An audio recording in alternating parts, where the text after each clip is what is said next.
It's January. There's frost on the ground. The temperature last night dropped to 22 degrees. And haven't bought vegetables from a grocery store in 3 weeks. Most people think winter gardening means waiting until spring. But right now, behind me, there are 12 different crops growing. And I'm about to show you every single one of them, exactly where they are, what they look like, and how they're surviving temperatures that would kill your summer tomatoes in one night. By the end of this video, you'll see the exact haul I'm taking into my kitchen today. Let's go. All right, first crop, and this is the one that surprises people the most. Lacinato kale, also called dinosaur kale. Look at this. See that frost? That's not killing the plant. That's actually making it sweeter. When temperatures drop below freezing, the plant converts starches into sugars as a survival mechanism, which means the kale you harvest in January tastes better than the kale you harvest in July. I'm taking these outer leaves. You always harvest from the outside in. The center keeps producing. I planted this in September, and it's been giving me leaves for 4 months straight. Next to it, collard greens. Same family, same cold tolerance, but completely different texture. These are massive. Each leaf is bigger than my hand. And here's the thing about collards in winter. They get tender. In summer, they can be tough and bitter. In winter, they're buttery. I use these for wraps, for braising, for throwing into soups. One plant gives me enough for 3 meals. And right here, this is where people start asking questions. Russian kale. It's got this purple tint from the cold. That's anthocyanin, the same compound in blueberries. It's the plant's antifreeze. And yes, you can eat it. It's slightly sweeter than the green varieties. 3 types of kale, 3 flavors, all from one bed. That's 30 square feet, giving me a single week. But the real magic isn't the greens. It's what's happening underground. This is a 4x8 bed of carrots, planted in August.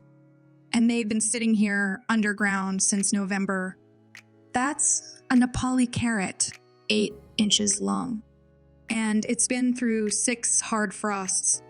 The greens look rough, sure, but the root, perfect. See how bright that orange is? That's beta-carotene. The cold doesn't touch it. In fact, cold storage underground is better than your refrigerator. The soil stays at a constant 38-40 degrees. No wilting. No moisture loss. I'm pulling 10 today. That's enough for roasting, for salads, for snacking. And there are still 40 more in this bed. Next to the carrots, parsnips. These are slower growing.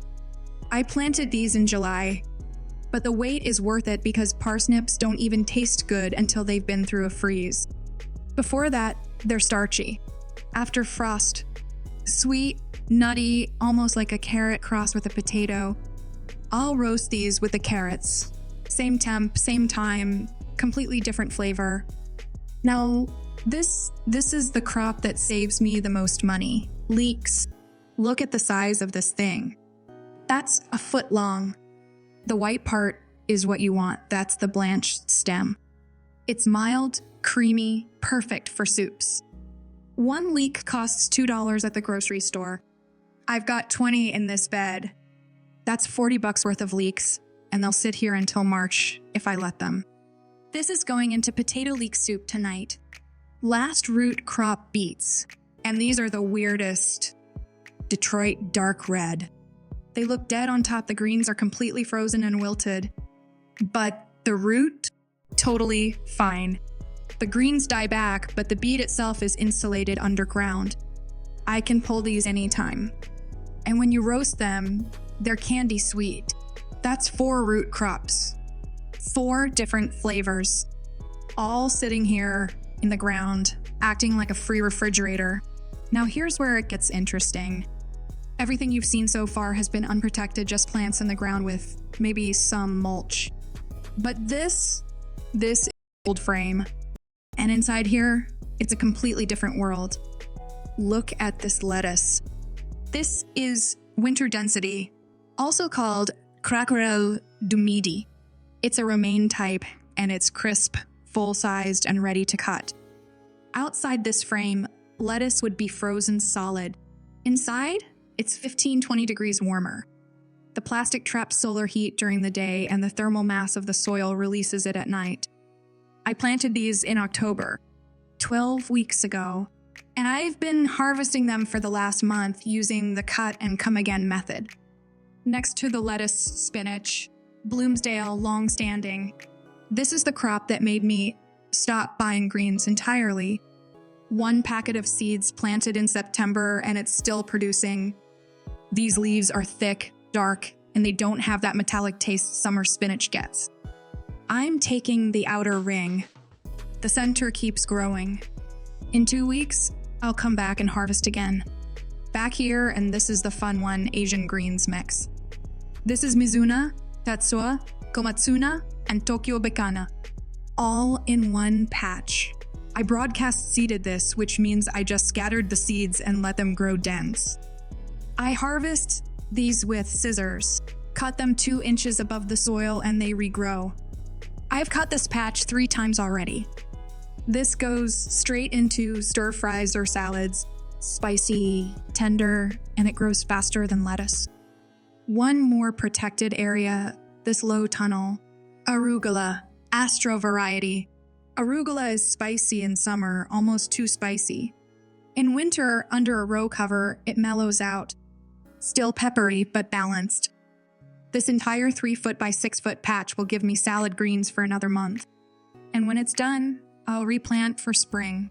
That's 5 different greens. All are protected with either a cold frame or a row cover. Total cost for the structures? About $60. But they extended my season by 4 months. All right, quick bonus round. These are the crops people forget about. Garlic. Planted in October, it won't bulb up until July, but right now, these green shoots are edible.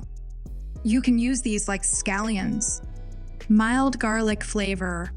I throw them in eggs, on roasted vegetables, anywhere you'd use chives. Same thing with onions. These are overwintering onions. I plant them as sets in November and they'll bulb in May. But the greens right now, totally usable. They're like a cross between a green onion and a leek. And then there's the herbs, parsley, thyme, and oregano. This parsley has been through 4 snowfalls. The stems are woody, but the leaves are still green. I'm snipping these for garnish. Thyme and oregano are perennials. They come back every year. In winter, the growth slows down, but you can still harvest. Fresh thyme in January. That's something you can't buy at a store. All right, let's see what we've got. Of kale, collards, carrots, parsnips, leeks, beets, lettuce, spinach, Asian greens mix, arugula, garlic shoots, onion tops, parsley, thyme. That's 14 different crops from a 20 by 40 foot garden in January.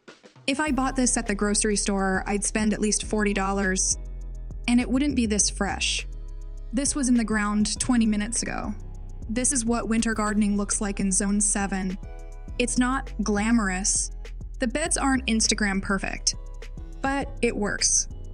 Drop a comment and tell me what you're growing right now or what you want to try next season. I read every single one.